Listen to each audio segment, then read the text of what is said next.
सुनील जी, कई सारी घटनाओं का हमने इस रिपोर्ट में जिक्र किया। तिरुपति में जो हुआ है वो एक घटना, लेकिन उसके अलावा कभी गणपति विसर्जन के मौके पर, कभी रामनवमी के जुलूस पर सनातन रक्षा बोर्ड बनाने की बात करते हैं पवन कल्याण।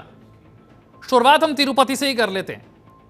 क्या आपको लगता है कि इतनी बड़ी घटना हो रही थी, घी में इतनी बड़े स्तर की मिलावट हो रही थी और सरकार को नहीं पता होगा, या फिर जो बोर्ड उसे चलाता है उसे नहीं पता होगा, टीटीडी को? कि तमाम सरकार की एजेंसियां इस बात की सुनिश्चितता करते हैं कि उसमें कोई मिलावट तो नहीं है, स्वच्छता में कोई कमी तो नहीं है। बाकायदा वहाँ एक कमेटी बनी हुई है, वो निगरानी रखती है कि सब कुछ ठीक है कि नहीं। उसके बाद प्रसाद का वितरण होता है। और मुझे हंसी आ रही थी जेपी नड्डा की बात को सुन के कि जितनी धूर्तता से वो बात कह रहे थे कि मैंने वहां के मुख्यमंत्री से बात की है, रिपोर्ट आएगी और देखेंगे।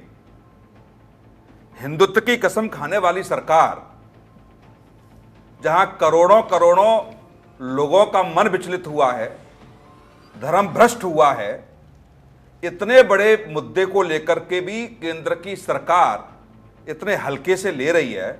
वो जेपी नड्डा की बात से मुझे पता लगा, अभी आपने चैनल पर दिखाया। इतने बड़े प्रकरण में जेपी नड्डा सारे काम छोड़ करके इस पर नहीं लग सकते थे क्या? क्या रिपोर्ट आने में महीनों लगेंगे क्या? फैक्स करने में कितना समय लगता है?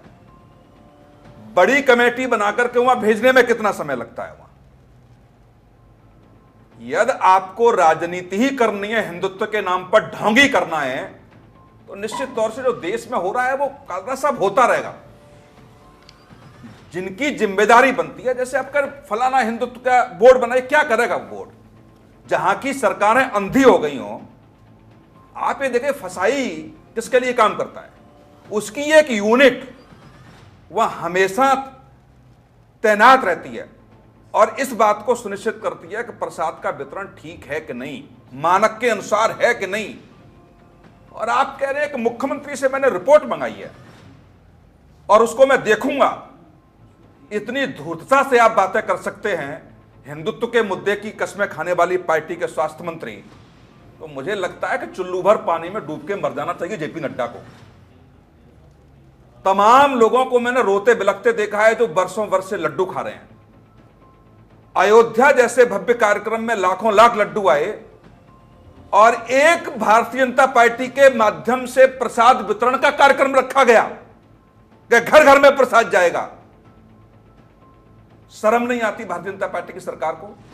शर्म नहीं आती जेपी नड्डा को कि इस तरीके की वार्ता करते समय आप 24 घंटे हो गए और 24 घंटे के बाद सिर्फ आप यही कह पाए कि मीडिया के माध्यम से आपको जानकारी हुई है और मैंने इस पर मुख्यमंत्री को पूछा है।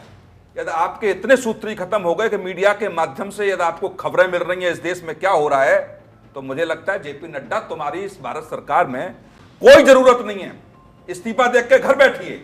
इतनी पार्टी के, बड़ी पार्टी के राष्ट्रीय अध्यक्ष होने के बावजूद भी यह इतना हल्का बयान कि सोशल मीडिया के माध्यम से हमको पता चला और उसके बाद हमने वार्ता की। मुझे लगता है कि आज मैं इतना आहत हूं कालरा साहब, मैंने भी बरसों वर्ष प्रसाद ग्रहण किया है उसका, और इस घटना के बाद तमाम लोग रो रो के बता रहे हैं कि हमारा धर्म भ्रष्ट हो गया। बरसों वर्ष से हम ये खा रहे हैं और इसके बावजूद भी केंद्र की सरकार ऐसे बर्ताव कर रही है जैसे कुछ हुआ ही नहीं।